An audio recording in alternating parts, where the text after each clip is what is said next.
Have you ever had a hard time with a really big template that you have a hard time transporting? Stay tuned and watch this video. I'm going to show you how to make a template just like this, folds up easily, throws right in your truck, and get right to the shop. The Naughty Artisan. Dee was asking on this how we would normally build it. Normally I would build a bullnose round edge on this and have it set right on top of this, because if you look here, we don't have any room for a drop edge or anything on your drawers. So normally if this wasn't here, we just build the countertop and we would set it on place here and we'd screw it in from below. We've got to make a little bit of a different call on this one because this is here in place, and our countertop will sit on this, but now we have this unfinished edge exposed here. So what we're going to do is we're going to put this is a 3/4 inch board. So always have your tape measure handy and just measure it up. And I know I've got 3/4 of an inch that way. So we're going to actually build our countertops so they come pretty much flush here, maybe just a little bit beyond. And then I will do a drop edge that goes over the top. So I don't want to build, I want to give myself maybe like a 1/16 or an 1/8 of an inch extra room on these, just so I have a little wiggle room, because the countertop's not going to sit there. When we're done, we'll screw it in from the bottom, which will hold it in place. But I don't want to make it so tight that I don't have any room to make adjustments on this. So, you know, like if I'm off by a hair here and I can't get it in the corner. So we'll work that into the form. If you guys come look over here, remember how I told you that the walls are never straight? If you look here, this is cut straight. We've got a bow in the wall right here. See that bow? And then we've got a little bit of a bow right there, and it comes away. So we'll actually build those imperfections into our template, so that when we slip it in, it comes in and it looks straight based on the wall that we're putting it on. So if you were just to go off measurements, you end up with these gaps, because we can cut a straight line, but it's a lot easier for us to do that than it is to hang a straight wall, apparently, because they're always like this. So we actually will build the imperfections into this. The tools we're going to use today, a tape measure. Always keep one of these handy for the job. Just a hot glue gun, extra hot glue, and then we've got the strips over there. We have a combination of both the plastic strips and the wood strips. So we're going to use the plastic just so I can fold it up when we're done. Like this, you know, this will be bigger than I can put, but I'll be able to fold it, you know, twice and slip it right in the back of the truck and get it to the shop, no problem. Then we'll unfold it and be able to trace it out and build it up. This will be a fun little build. We'll be able to do this in an afternoon, no problem. When I'm coming in here, there's a couple things I want to take note of. We've got an overhang right here, and this overhang is unsupported. If you look on here, they don't have any braces here, okay? So we want to make sure that we support that. So that's 12 inches, it looks like, if I'm going off their lines right. So we've got about 1 foot of overhang here. And if you look, we've got a little bit of flex. So if a kid's going to be on here or whatever, we're going to flex. I'm going to recommend that they get those little braces to stick on. But if they don't, we want to just keep that in mind. So we'll actually, rather than have a false front here, we'll have a full front underneath this for added strength on this portion. Over here, we'll just do a false front. But you know, we'll see when we get back, because it is actually some pretty strong board here. The braces you're talking about, are you talking about the corner braces or like the middle braces? No, a lot of times on an overhang, when you go here, they'll have the braces that come up. They're like the L brackets that hold it up and add extra strength and support. There's not one here, so we're just going to take note of that on our form. We're also going to note that this is the overhang. So I'm just saying, when I come in, here's the things I'm looking for. I'm looking at it. I know I'm going to see this countertop. It's two simple shapes. I've got an L here and a little corner piece there. That'll be a piece of cake. We'll do that one first. We can do that in our sleep. And then I'm taking note that I have got a overhang here. And then the last thing I want to pay attention to is, what are my exposed edges? What am I going to see? So, you know, all of these faces are facing outwards into a living area or space so somebody would see them. So I'm going to take note of that, right? These ones here. So I want to talk to you about I'm also taking note of the appliances here. If you guys come over here and look closely, let me take a look real fast. There's not a lot of room there. That's really, really tight, right? So there's a couple things that means, right? I'm not I'm not gonna put a drop edge here. Normally I don't anyways. I don't finish the edge that the appliance is on. But if you look at this one particularly is tight. We've got very little room. So there's not a lot of play there. So we're not gonna have our epoxy run over on this side. We're gonna keep that side unfinished. And there's gonna be no drop edge or anything. We're not gonna round over the top of this. So that's the last thing I take note of. Because your back walls, this wall, you know, those kind of things, we're not gonna finish off, we're not gonna round it. It actually looks better. You know, if we were to round this in, it'll look funny, like there's a little trench right there kind of thing. So those are the things I look at when we come in. And then the other thing is I always get my glue gun popped in, because they gotta warm up. And so if you don't, then you're ready to template, then you're like, shoot, I gotta wait for my glue gun. So I just plugged it in. Now that it's warmed up, I'm actually gonna take my extension cord and plug it in. I've talked a lot about processes since we've been here. My process for Sharpies is I stick them in my hat. It's just habit, that's where I put them, and then that's where I go to look for them, or on my job site. Because I've got millions of pens and pencils that I've set down throughout my life that I don't know what happens. Somebody takes them or they just disappear, you know, never to be seen again. So for me, it's just habit. A lot of times you'll see me, I'll just have one on my hat and I just keep it there back and forth. It's just something I do so I can keep track of the things that I need when I need them. So there you go. And then the other thing is I always have my tape measure in my small of my back. Just processes. When I walk into a job to do this, I've got my tape measure, I've got my pen there, and then I've got my strips. I use just my pocket knife. I always have a pocket knife in my hip pocket, and that's what I use to score these strips. So first thing, you start with your fronts, because we want to square up the front, and then we build the imperfections into the back of the wall. So we just line this up a little. And then one of the things that you're gonna notice with this plastic, there's some benefits to it for transportation. There's some drawbacks, is where it'll flex a little. And that's where we use the wood. So I'll take this and I'll frame it all out with the plastic, and then we use the wood in between to brace it, and it kind of keeps that stiffness and distance on it. So I'm not worried about being overly precise, because when I glue this, we're just gonna use tabs on this. So I'm getting close enough, like grenade close, right? What do you mean use tabs on it? You'll see in a second. So when I glue this up, we're actually gonna cut pieces out, and we hot glue it like that to hold it in place. So I'm just getting the fronts framed out, and then we'll do the back. And this actually goes, you'll see the plastic cuts really easily and sets into place. A lot more easily than the wood. And so I'm able to do this a lot quicker. So then with this, I'm just gonna go like this, and I'm just gonna cut off some strips like this that we'll use to connect our joints with the hot glue. Who knows how to use a hot glue gun? So as you know, hot glue can be your friend and your enemy. If you get that stuff on your fingers, it does not like to wipe off. And it don't feel good either. Yeah, and it doesn't feel good. You'll remember it for days, because it'll remind you for days. All right, so here's the part where we want to be careful about where we're sticking stuff, because I want this edge, right? Yeah, so that's nice, right? And so what we'll do is we'll just use the edge of that. I've got a nice straight edge to line it up when we glue it, okay? Oh, okay. But I also want to push that out like that. So we want to be tracers. So we want to line this right on the edge. So on this, we're going to do a drop edge right here. So if you'll take this, and all we do is we just slather. We want this to be pretty strong, so it's kind of not worried about. Don't worry about how much this is long. Yeah, I want it to hold, and I want to be able to trace. So right about there. Yeah, it was a little more than a smidge, less than a dollop. So like that. That's gonna. Mother trucker. I hate hot glue. It's burnt 2 of my fingers, first joint. There'll be more to come. Tom, don't record that, man. I'm gonna send it to my wife, and she's gonna be, you can't swear in class. She's a teacher. So, all right, so we got that lined up. Yep, you line that joint up there. Son of a bitch, that hurt.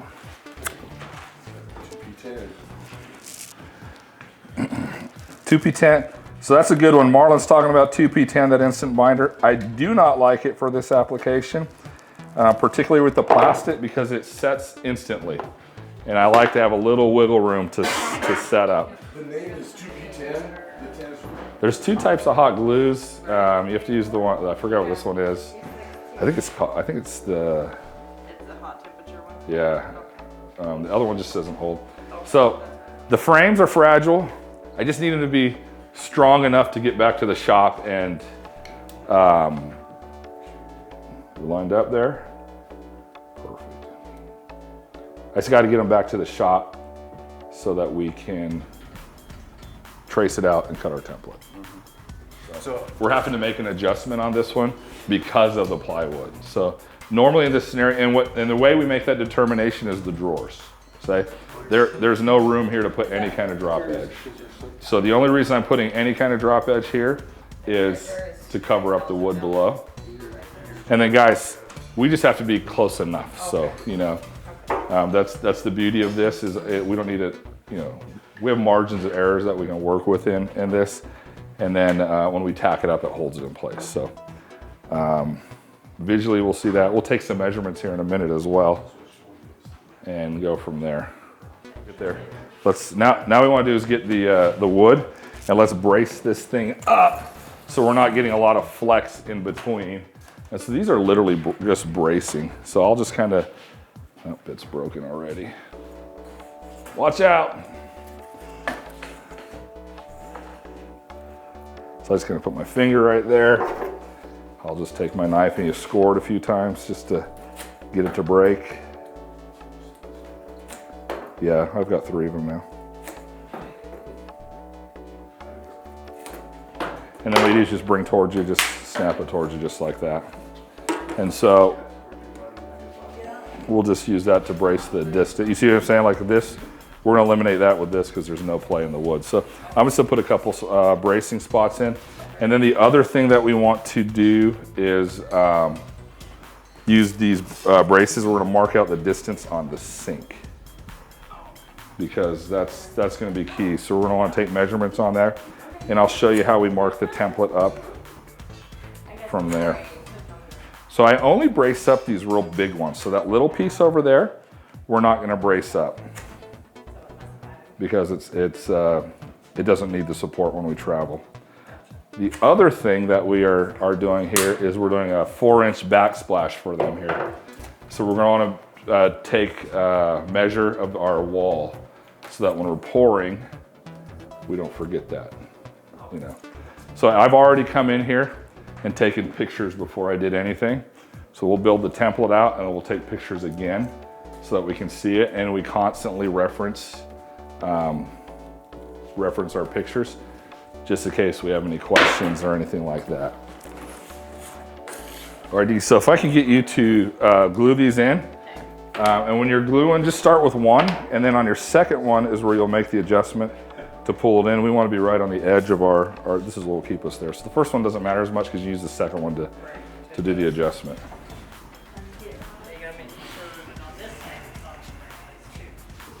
Yeah. Well, when we push it, we'll do that, because once that's tacked on, then we can use this, and then we'll. So I just glue one side. Maybe go through and glue all of them on the one side. And in this corner, do you do a corner one also? Yeah, we'll do a brace across the corner there. But like I said, our goal is just to be able to get it back to the shop. So guys, I need you to look right here. This is an important one because this is the sink. So I actually lined this bit up, so that's exactly on my sink line. And then we'll actually mark this up before we go. So as soon as we're done here, so this piece, when we're done, will be right on the sink, and the same with this one. And then if you notice, we only had 1.5 inches here. We cut 2-inch strips. So we're gonna make notes here, but I also know the edge of my sink's here, the edge of my sink's here, and I'm gonna make notes here that I only want this much off my front edge, which was 1.5 inches in this case. This is a top mount sink, so we don't have to be as precise. I mean, we still gotta be close, especially where we have so little here, because it's gonna go over and that lip will cover up. Now, if you have a bottom mount, you really gotta nail it, so. No, we're good. We're good. That'll be, yeah. So we're gonna give ourselves a little margin of error when we build this. Remember we talked. So we're actually over here a little bit. So that's it right there. So. Is that it? Okay. Okay. So if you take your fingers and go like this, see how it's shifting a little bit? That's the plastic, but when I cut it, we're a little here, it'll set on. So, and if you really wanted to, you could come put another wood one there, but that, I mean, we're what is that, a 32nd maybe? So we're gonna build about a 16th inch around all the way, so we got a little bit of play there. So we all tacked up? So do you want one across there now? Not yet, let's just get this, because I just wanna show you what we do next. So here's the next thing I do. Get your trusty marker, and I'm gonna go overboard on information here. So we got this one done here, yep. So I'm gonna go sink. I'm gonna put an arrow here pointing this way, even though I know, and I do it the same way anytime. I don't want there to be any questions when I look at this form, or template. I don't wanna have any questions about what am I looking at. And so I'll go sink here. And then I'll also go front. So I'm pointing to the front. So have you ever had to come back out to it outside because you didn't label well enough? No, but I have not labeled well enough and made an error. So sorry, I didn't have to come back out in template, but I had to go back and fix my mistake. Yeah. So for me, front just means it's facing outward. So all three of these edges will say front. And that just means it's a visible edge for what we're doing. Meaning I want to round it over, I want the epoxy there, I want a nice clean edge for our clients. Then the other thing I do, you're gonna get a bunch of these going. So I put the address on every one of them. So this is 222 Hopi, right? 222 Hopi. I'm gonna go, I don't know, one of two. And then I'm gonna put Henderson right here, just so it helps jog my memory. So I've got the address on this one, and then I also have that it's one of two templates. So if I get back, sometimes there's three, sometimes there's four. If there's not, you know, sometimes there's this and a little piece by the refrigerator. It's just a square and an island. So I want to know how many templates go with this. So when I'm done in counting, I go, okay, I got, you know, I don't have to do anything. So, and then the other thing is we're over here, right? So I want to make a note, and then I'm going to measure one more time because I believe it was 1.5 inches, but I don't want to go back and forget. So yeah, it's 1.5 inches dead on. So I'm going to put right here 1.5 inch edge, and I'm going to draw just a little deal here. It's just so I can see that it goes to the end of the sink.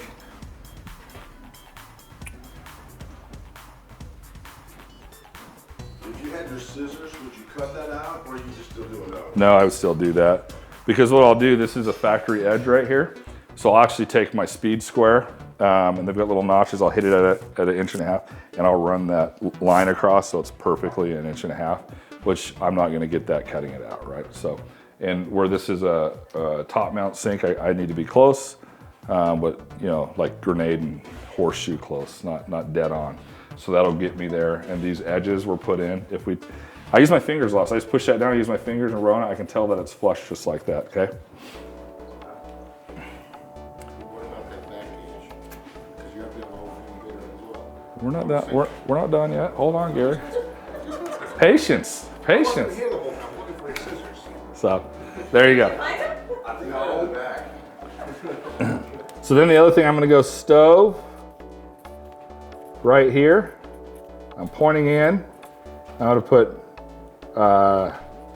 no change, because I'm not gonna change anything. No, meaning to me that means no bull edge. No, it's gonna be, remember we don't have a lot of room right here. And so, yeah, just a straight edge. So, well, Gary's slapping stuff out of my hands over the scissors already. Okay. And so I also know I need a 3/4 inch drop edge right there, right? I'm gonna use a 3/4 inch piece of board when I build this. So pop quiz, how big of a drop edge do I need? 1.5 inch drop edge. Pretty standard. So 1.5 inch drop edge, not necessarily, because I could have built an 1.5 inch bull nose on this, and then if I had the 3/4 that I'm not looking here, now I'm 2 1/4. Turn this off, I won't ever shut up. So we want an 1.5 inch drop edge, and I'm actually gonna write that all around and point, just so it helps me remember to build that drop edge and where to do it. 1.5 inch drop edge. And this is gonna be a little easier build because we're gonna leave straight from here and build this right away. So we'll remember a lot of the details on this job. Sometimes I've got 2 or 3 other jobs that we're building in front of it, and they all kind of run together in my head. And so that's where it's important to really have strong notes and take pictures. So I'm just going all around here where I'm gonna put a drop edge and putting the same thing, 1.5 inch drop edge. And on this, I'm gonna drop on the front, not the bottom like I normally do, because we're trying to cover that up right there.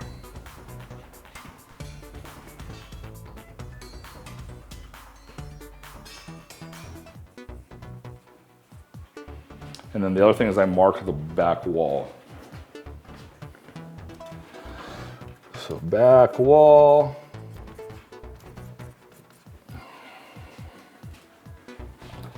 Then here, like Gary pointed out, we had another measurement, so we're only 1 inch right there.